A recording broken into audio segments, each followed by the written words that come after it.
In the British preselection for Kiev, Eurovision You Decide, the United Kingdom showed that they still haven't come to terms with the participation of Australia at the Eurovision Song Contest.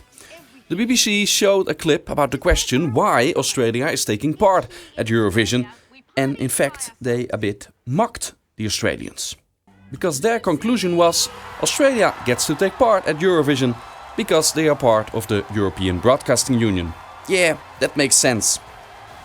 It's not just that Australia has been part of the European Broadcasting Union, they're also part of the European public sphere, and they've also broadcasted Eurovision for over 30 years. But you know what, we've all mentioned these arguments plenty of times a few years ago when Australia started participating, and now it feels like an outdated discussion. And the only reason I can think of that the BBC wants to relive this discussion is because they want to cover up their own recent past of shameful entries and bad results. I'm an Australian who strongly believes that Australia should remain in Eurovision, contrary to the belief of the BBC. Now, the first reason is the fact that Australia loves Eurovision. We are passionate about this song contest. Every year we send representatives from SBS in Sam Pang and Julia Zamiro over to every contest, and they provide us with a full and complete coverage. 4.1 million Aussies tuned into the Eurovision Song Contest in 2015. With our population only being 24 million, which is an outstanding figure. Secondly, we bring so much to the table. In our past 2 years, we've come second with Dami Im in 2016, and Guy Sebastian came 5th in 2015.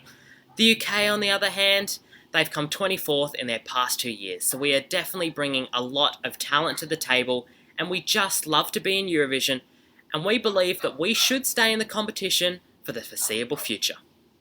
In a way, it's a shame because the BBC could learn so much from how SBS Australia is doing it.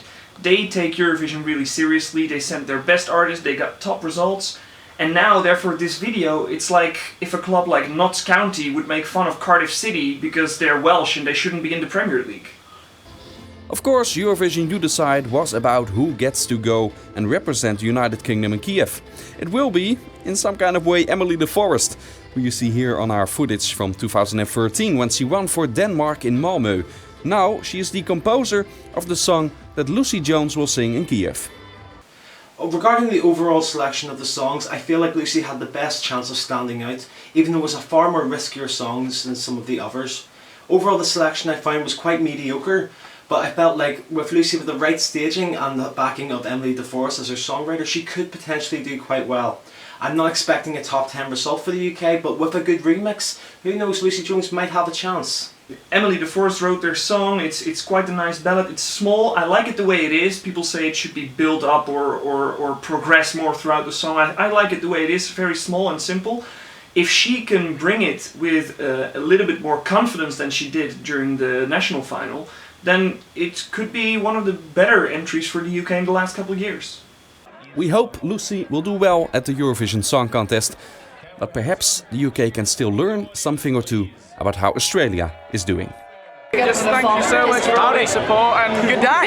Good day. Good day. Thank you.